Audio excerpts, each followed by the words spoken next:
But here's where things do get kind of crazy. According to the AP, this kind of document drama has been going on since the Carter administration. Now, I'm not saying that Jimmy is sitting on a pile of nuclear secrets, but clearly not that uncommon. Fortunately, a few lawmakers realize too much stuff in D.C. is kept secret. In fact, our next guest says, quote, "The overall system is at the point where there's so much out there, it is hard to determine what ought to be classified." Joining me now to discuss from another great state, the state of Oregon, Democrat Senator and Chairman of the Senate Finance Committee, Ron Wyden, rejoins the program. Welcome back, sir.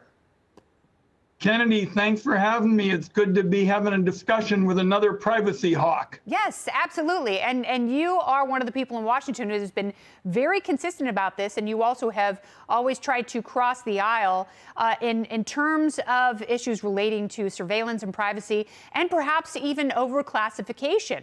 So do we have a broken system here in terms of how we classify things and when things are taken away? And how do you fix it?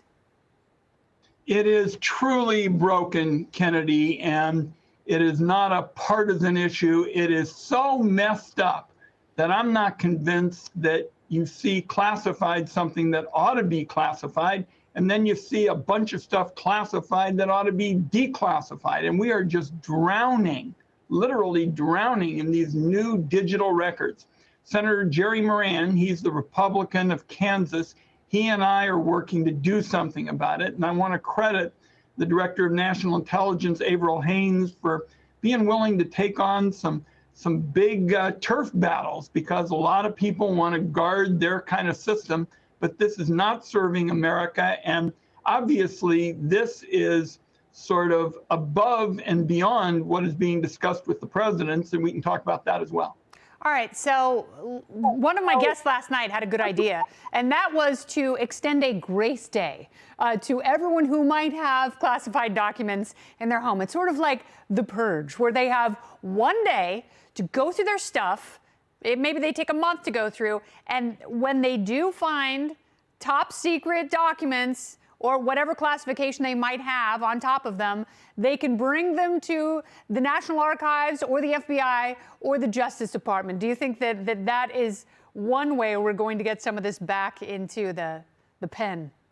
I haven't heard that proposal, but I think there's a really straightforward bottom line, and we have to follow it in the Senate Select Committee on Intelligence, and that is you do not take classified documents out of the room. Period, full stop. And I feel so strongly about it that I'm chairman of the Finance Committee. Sometimes I'm in the intelligence room and I'm about to walk out. And right when I get to the door, I do another review of everything that I'm holding just to make sure that you're complying. So I think that's a straightforward approach and we ought to follow it.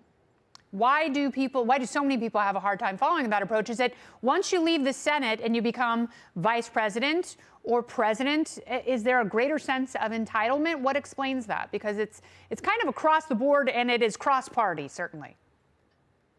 Right now, we've got special counsels looking at both President Biden and at former President Donald Trump, and we're going to get some answers to your question.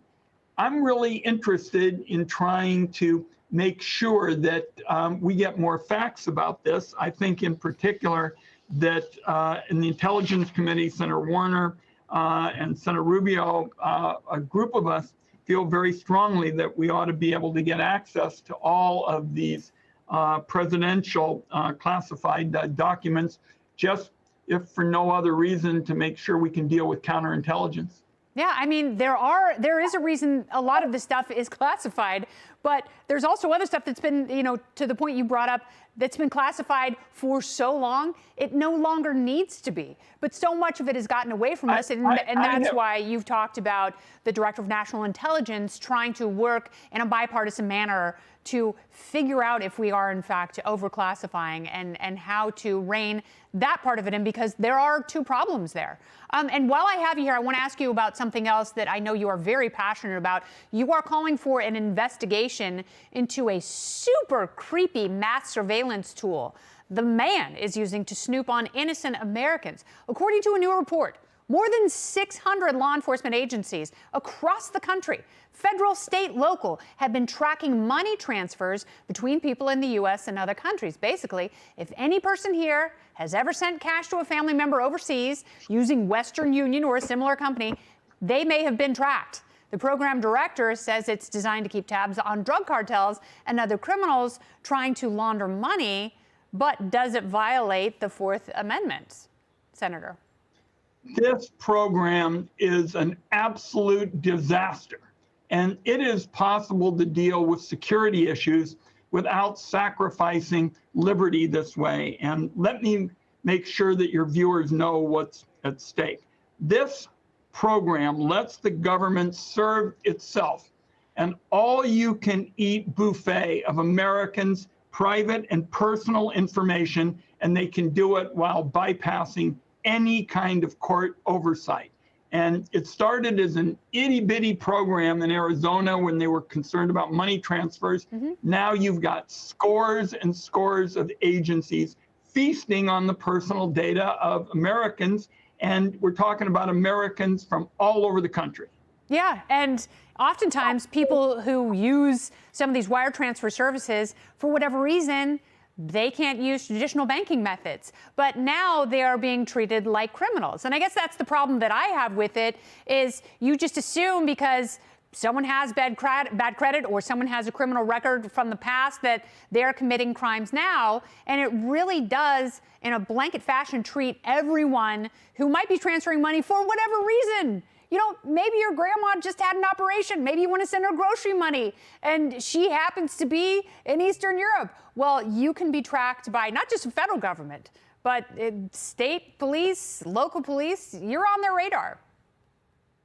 Let me give you one really serious aspect of it. The Department of Homeland Security issues these customs summits, and they're the ones who ask for these for the information about the money transfers.